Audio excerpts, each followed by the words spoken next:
talk this morning is the in-between. The in-between. Last Sunday, I had shared a story about my dear friend Mark, who had called me one early morning in January when I was living in D.C., working in D.C., and he called to share with me that his had gotten a doctor's report and his T cells had dropped below 30. And that meant that an infection would be deadly for him. And it was a kind of call, it was kind of news that stopped time itself. And I realized that life had changed and it wasn't going back. Now, I didn't share with you what happened afterwards because that was equally as amazing. He went to his doctor, he got on some medication, and by springtime, his strength had returned, and he looked better than ever. It was like Lazarus rose from the tomb and came out tap dancing. I mean, he was back in his full form. And for the next 18 months or so, he lived a wonderful life. He not just survived, he thrived. He was out in the world. He was laughing. He was playing. He was dancing. And he was supporting his friends. It was an amazing time. Those months weren't an extension of his illness. They were a return to life. And they didn't happen in certainty. They happened in an in-between period of life. And that's where we are right now. We're in between. The Christmas is behind us. The holiday music is the first thing that goes. It's always kind of shocking to me, you wake up the day after Christmas and they've been playing holiday music since Halloween and now it's gone. The decorations may linger, but the rush has faded. New Year's hasn't arrived, and so we're not making resolutions. There are no fireworks. We're in this in-between section of life. It's a time of a gentle stretch of days between what has been and what might be. And it's a sacred moment. In the Bible, the book of Ecclesiastes, which if you want to read a book of the Bible, that's the one I would recommend. It's a very interesting book. And in the book of Ecclesiastes, it says, there's a time for everything. To everything there's a season, a time for every purpose under heaven. But what often goes unspoken is that in the in-between season, something essential is happening. In this restful period, the ground is being prepared, and there's a time for a healing and rest and restoration. And so in our consciousness, this is a time of reflection, not yet planning, but a time of listening, not forcing, a time of allowing life to show up, not as we planned, but with the flow of creation. And the invitation of this period is not control, it's cooperation. To loosen our grip on ego and will and allow life to reveal itself in ways we hadn't designed. And sometimes what feels like delay is actually divine preparation. Joseph Campbell, he talked about the hero's journey. The hero, they go out to conquer the world. And they get out and they're either rejected or they suffer a wound and they retreat. And they go back into solitude. And there they have a choice. They can either stay in solitude forever or they can bind up the wounds and go back out into the world with new insight. The retreat is not a failure, it's a perspective. The hero, when she goes back out into the world, she's not the same. She's wiser, she's deeper, she's more whole. It's not a detour, It's the journey. There's a wonderful Japanese art form, and I'm going to butcher how you're supposed to pronounce this. I think it's kintsugi. And in Japan, when a piece of pottery breaks, they don't throw it away. They mend it back together with lacquer mixed with powdered gold. The cracks aren't hidden, they're highlighted, they're honored. And the bowl becomes something new. It becomes more beautiful because of the broken places, not in spite of them. It reminds us of something profoundly spiritual. Brokenness is not a failure. It's often the way to transformation. Mark wasn't broken because his body faltered. He was human. He was human. And the healing didn't erase the cracks. It filled them with something new. For Mark, that gold looked like something unexpected, allowing him to receive care because he had a great set network of friends that rallied around him.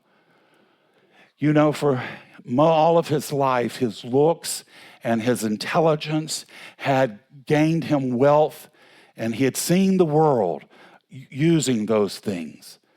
But I think it was when he saw people caring for him that those things no longer mattered.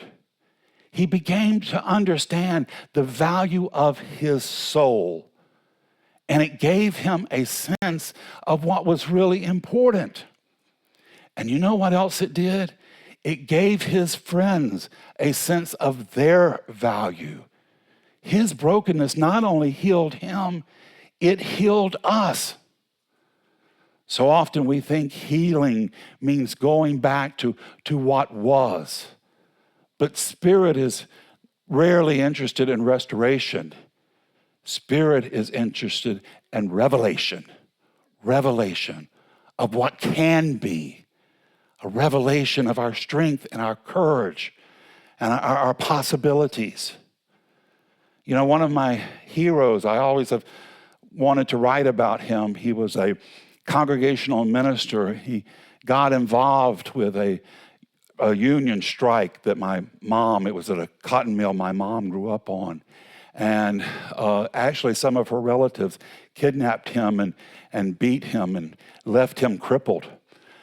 But he said that crippledness actually became his strength, because he said in years to come, he was an amazing guy. Not only did he help with unions, he helped in civil rights in Georgia. And he said that he could walk into a very hostile environment. But then when they saw him coming in with his cane, they saw him limping, that it would break the hostility. His woundedness had become his strength. His woundedness allowed him to ascend over the hate and anger and to lift people up to a better knowing. The Gospel of John, Christ said, I came that they may have life and have it more abundantly. Not cautiously, not partially, but abundantly. Abundantly with joy and love and health and prosperity. Abundantly with friends surrounding us. Living our best life. Aspiring to be the blessings of God made manifest where we are and as we are. We don't have to become all saintly. As we are, Spirit can use you to bring about a healing, to bring about a blessing, to bring about peace and understanding. The spiritual question is not what is broken, but what is trying to shine through, what is trying to live again. That desire, that is the gold Spirit pours into our cracks. Ernest Holmes, the founder of our teaching, he says the universe responds to us as we are, not as we wish to be. Because as we are right now is the possibility for great healing. It's the possibility for courage and conviction. It's a possibility for light as you are. You can be used by Spirit. There's wondrous work you and Spirit have planned together. And now's the time to step up. Healing is about not pretending we were never broken. Healing is about allowing Spirit to work with what is. Kintsugi doesn't rush. It requires patience. It trusts the process. The bowl is never the same again. And that's the point. These days between Christmas and New Year are a Kintsugi moment for our soul. That nothing needs to be fixed yet. Nothing needs to be decided. Nothing needs to be resolved. This pause is where Spirit applies goal to our broken places, to the places we've given up on, the places we may be ashamed of. Through those broken places, Spirit can mend and shine forth and lift up and raise you to an understanding you didn't know before. What you thought was your broken place can become your strongest place. Elijah, the prophet of the Old Testament, he went to hear God and he said, I did not hear the voice of Spirit in the fire nor the wind. But he says, I heard that voice in a still small voice. We don't hear the voice when we're in a hurry. We hear it when we're in the in-between. Not from pressure, not from fear, but from peace, from calmness, from understanding, and a realization of who you are and whose you are. You're a divine channel of the Most High. You've come to life to do great good, and you're capable of it. Spirit has never been disappointed in you for one moment. It is so inspired by your possibilities to lift up, to raise up, to be the light of the world. That's what we've come to do. And this stirring you feel inside yourself, that is not random. That is divine intelligence at work. It is shining forth in your heart and soul. So you want to ask yourself, where have I been cracked open? What wisdom now lives within my wounded places? What new beauty is emerging? This is not a season for erasing the past. It's a season for honoring what has shaped you. Mark, my friend, he didn't know how much longer he had. None of us do. But what he knew was life was calling, and he stepped up and he answered it through joy and love and friendship and laughter. It wasn't the life he had envisioned, but it was the life he had come to live. And he lived it well. He lived it to its fullest. And that's what we're called to do. In between Christmas and New Year, between what was and what will be, between brokenness and becoming, Spirit is doing holy repairs. The cracks are not a mistake. They are where the light of God enters and shines forth through you. This is where the goal of Spirit is poured in your soul.